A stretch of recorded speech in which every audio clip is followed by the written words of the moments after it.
ابو ہریرہ رضی اللہ عنہ سے مروی ہے کہ نبی صلی اللہ علیہ وسلم نے فرمایا، جو شخص خود کو نیزہ مار کر ہلاک کرتا ہے وہ جہنم میں بھی خود کو نیزہ مارتا رہے گا، اور جو خود کو گر کر ہلاک کرتا ہے وہ جہنم میں بھی اپنے آپ کو گراتا رہے گا،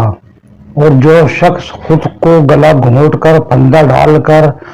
ہلاک کرتا ہے وہ جہنم میں بھی اپنا گلا گھونٹتا رہے گا۔ ابو موسیٰ رضی اللہ عنہ سے مروی ہے کہ رسول اللہ صلی اللہ علیہ وسلم نے فرمایا، اللہ تعالیٰ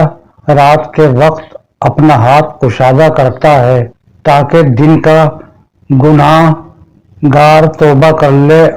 اور دن کو اپنا ہاتھ کھولتا ہے تاکہ رات کا گناہ گار توبہ کر لے۔ یہ اس وقت تک ہوتا رہے گا جب تک سورج مغرب سے طلوع نہ ہو جائے۔ ابو ہریرہ رضی اللہ عنہ سے مروی ہے کہ رسول اللہ صلی اللہ علیہ وسلم سے سوال کیا گیا کہ کون سا عمل افضل ہے؟ آپ صلی اللہ علیہ وسلم نے فرمایا کہ تم اپنے مومن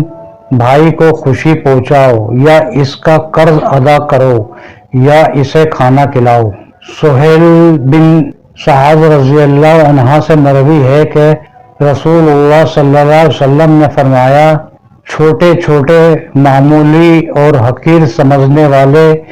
گناہوں سے بچو، کیونکہ چھوٹے چھوٹے گناہوں کی مثال اس قوم کی طرح ہے جو ایک وادی میں ٹھہری، ایک شخص ایک لکڑی لایا، دوسرا بھی لکڑی لایا، حتیٰ کہ انہوں نے اپنی روٹیاں پکا لیں۔ چھوٹے گناہ کرنے والے کو